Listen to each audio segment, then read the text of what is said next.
The Governorship Election Petition Tribunal has continued to sit and pass judgment on the various cases placed before it across the country.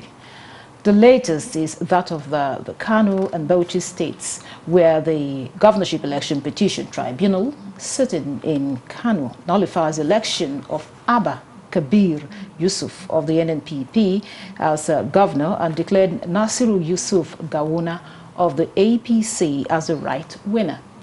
And the tribunal in Bauchi also dismisses petition by the APC gubernatorial candidate Air Marshal Sadiq Baba Abubakar for lacking in merit and opposed election of Governor Bala Mohammed of the PDP. Meanwhile, in Akwa Ibom State, the Governorship Election Petition Tribunal, sitting in Uyo, reserved judgment in the petitions filed by Obong Akan Udofia of the All Progressive Congress APC and Senator John James Akpan Udoide of the New Nigeria People's Party NNPP against Governor Omor Eno of the People's Democratic Party PDP. What is the meaning and the implication of these judgments? Nigeria Today will be seeking answers to these and more as we discuss the Governorship Election Petition Tribunal judgment. I am your carrier, Clinton. Welcome.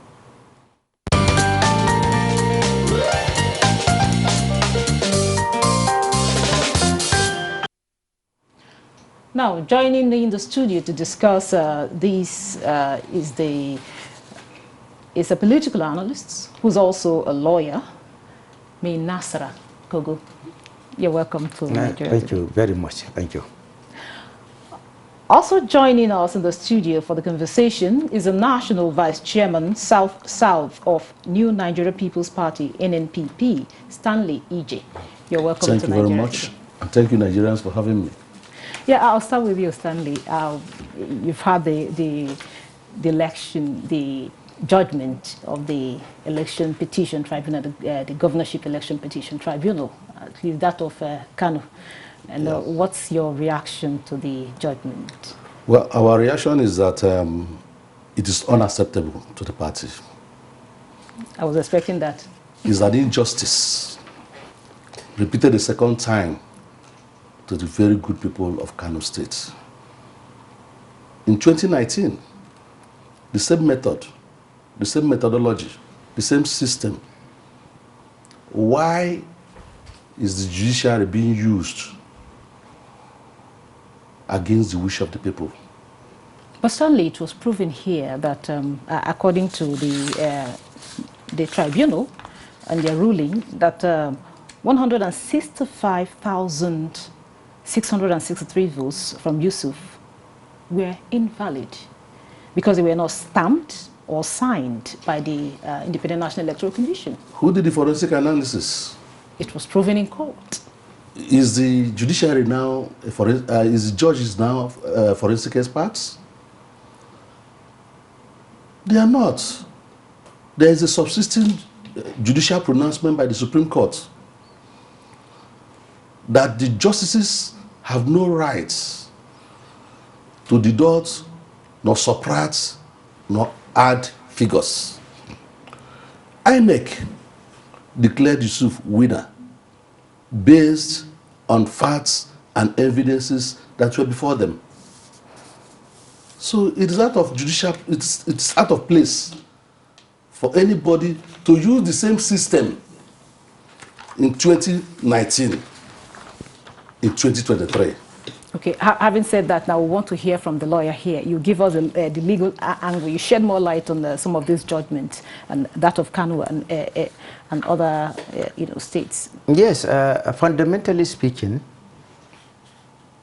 Section 36 of the Constitution of the Federal Republic of Nigeria has given the avalanche of right and privilege to anybody who is aggrieved to take his matter to the court, rather than resorting to uncivilized way of handling matters.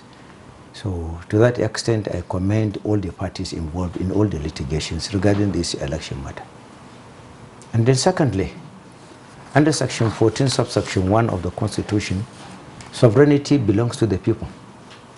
Now, where election, which is a very fundamental system of democracy, has decided that somebody should be produced on the altar of people's votes.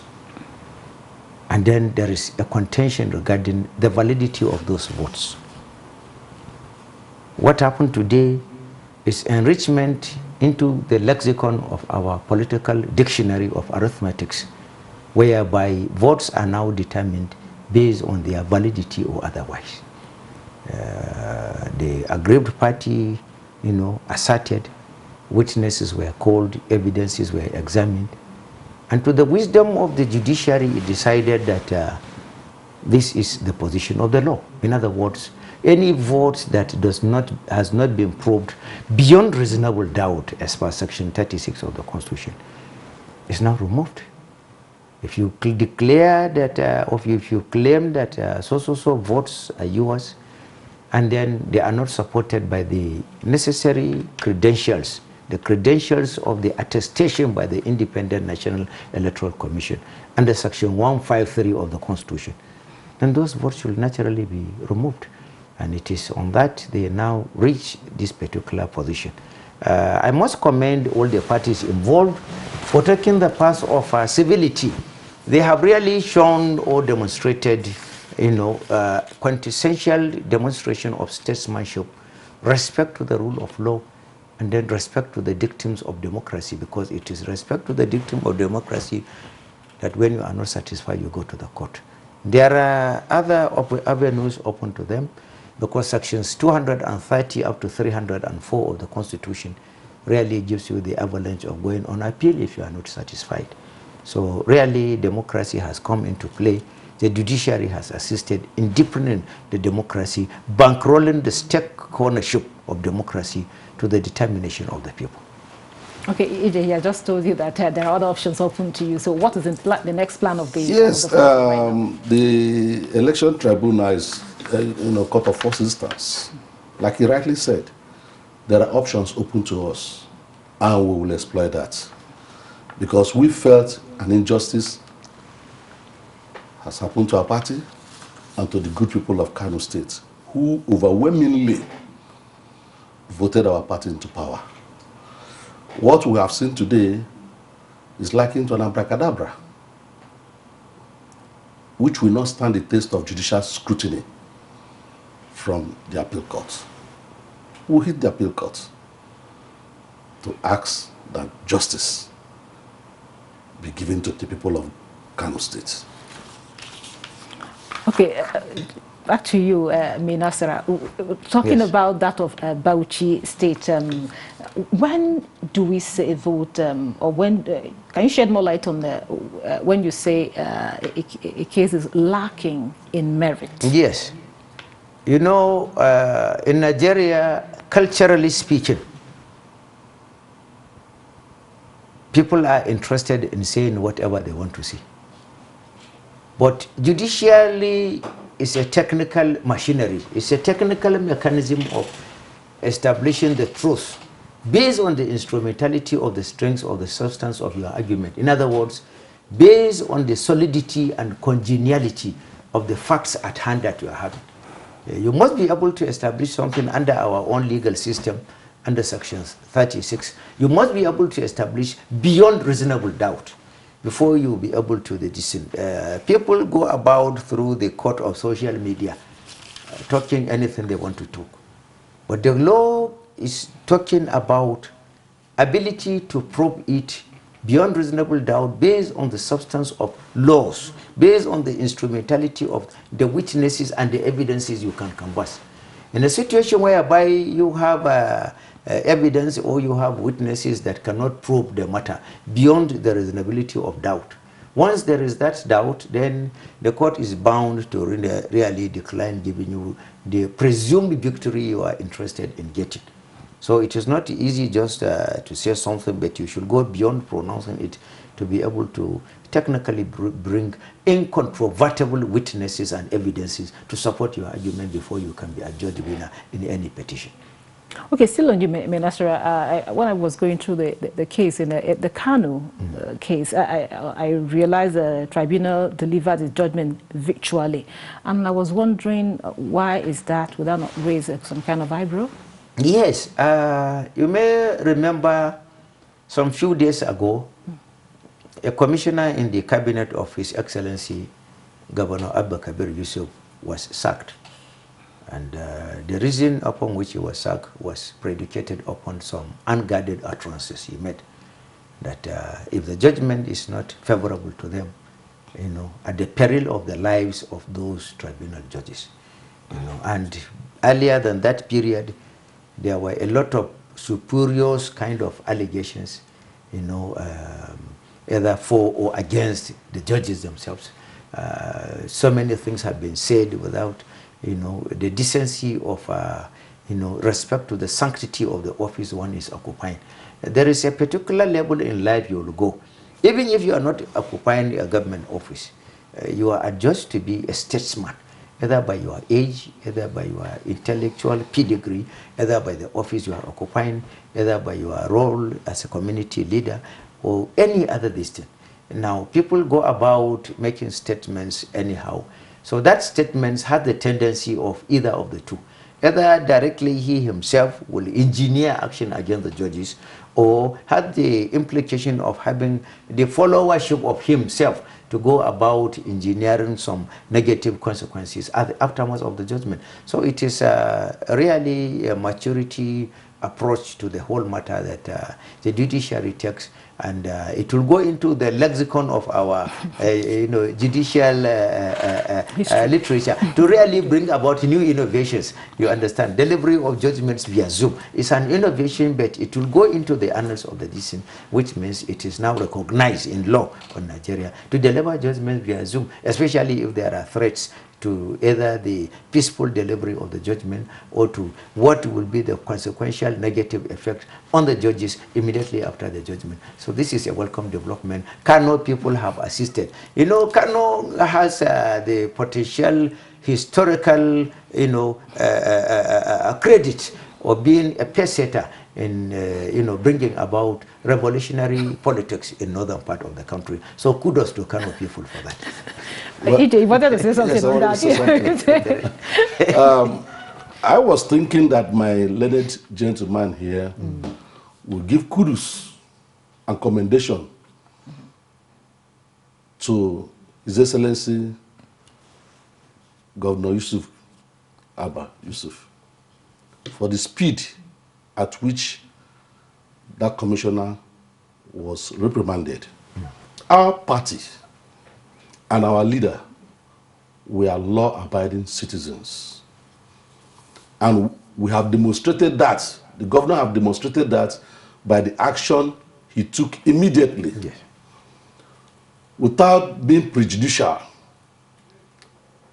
That is to show the caliber of leadership that the NNPP was offering Nigerians through the government in Kano State.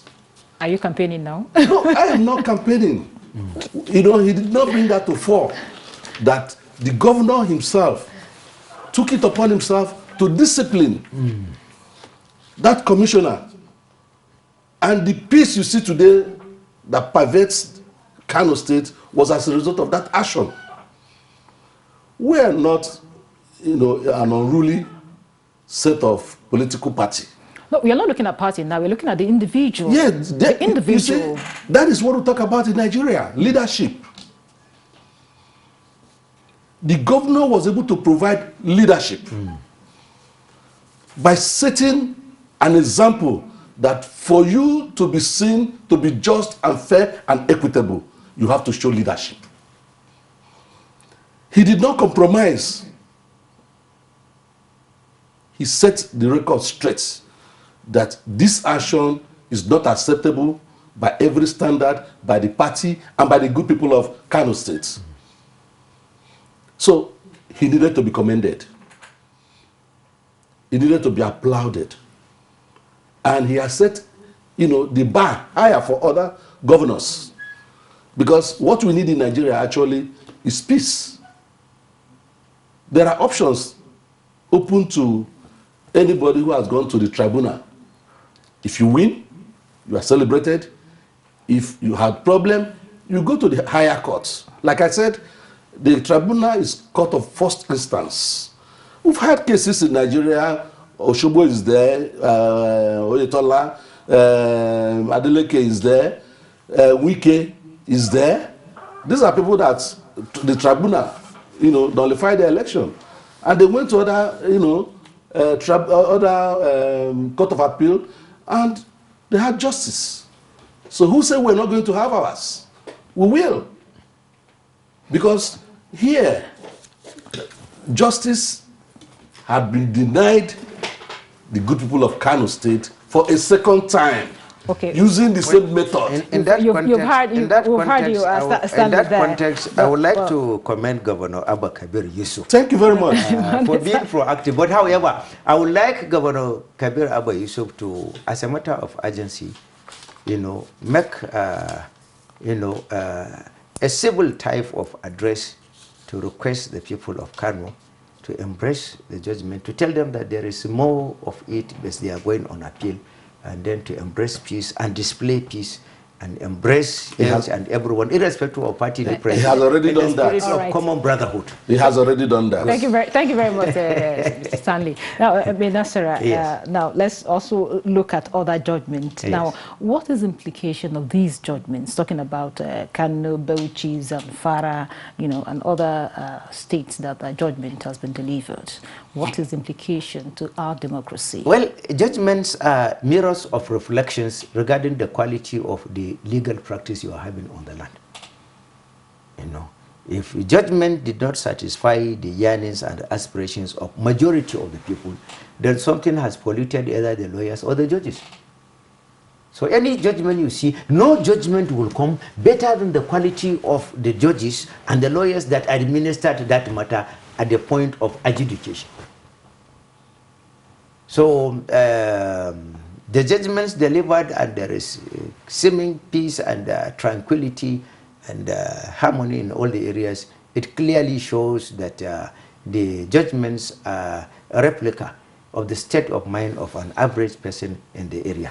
So I think it is a symbiotic type of acceptance by the politicians that yes, we should go in civilized way, we should be contributors to enriching of the rule of law, to the enrichment of the tenets of democracy, whereby we shouldn't take laws into our own hands, but rather we should take it to the correct umpire under Section 6 of the Constitution. So kudos to Nigeria's democracy. These judgments will go a long way in deepening the roots of democracy in Nigeria and enriching the rule of law on our land.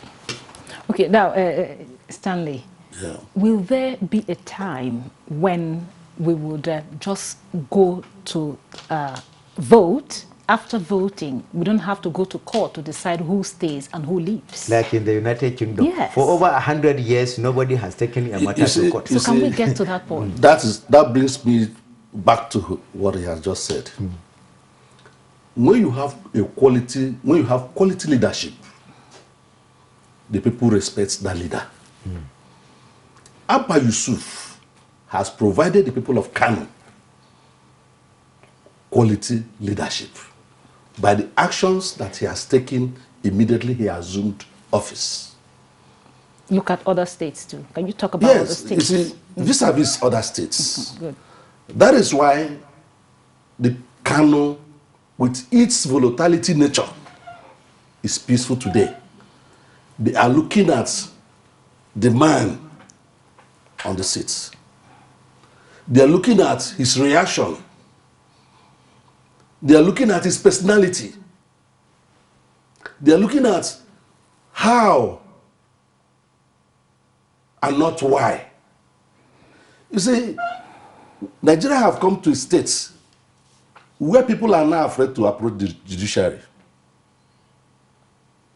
We are almost getting to the precipice. We are almost getting to the precipice. The judiciary happens to be the only hope of the common masses. And if today we are no longer comfortable with judicial pronouncements, we are not told about technicalities. We are now told the judge can use any method he feels very comfortable with. That is not what justice is all about. Justice would be seen to have served when it served the purpose of bringing justice to the people.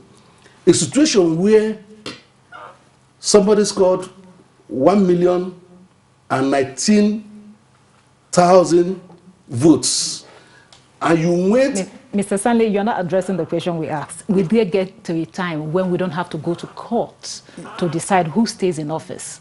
The election in Kano, there was an outright winner. There was an outright winner. Okay, thank you very much. So the only person that could have, the only agency, I'm coming, man. The only agency of government that should be held responsible is the INEC. Okay, so thank you very much. That means that's how can we get to that point where we just have to go to vote? After voting, leadership.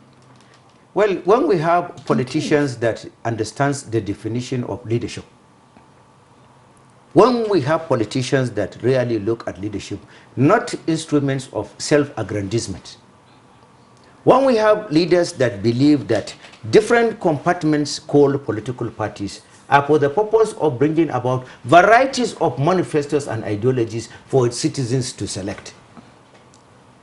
When we have the totality of the instruments to understand the definition of leadership as service, and when we believe that that service is as a result of you being recognized by Almighty God, to be his representative, his vicegerent, to ensure justice on his behalf to the generality of the totality of the people under the constituency of which you are voted. So until we look at leadership in the spirit of service, not in the spirit of the gain attached to it, not in the spirit of the paraphernalia and the juicy things attached to the office, no. As much as possible, we should change the directional compass and ideology of governing Nigeria so that people will not be, until we reach a time when somebody that is really qualified in all ramifications is go there to appeal to come and take responsibility. He comes to take the leadership, sharing tears, crying because he is conscious of the enormity of the burden of responsibility God has placed on him on that. Until we abandon the contractocratic type of capitalist bourgeoisie system of politics whereby politicians are seeing it as investments for them to recoup bounties.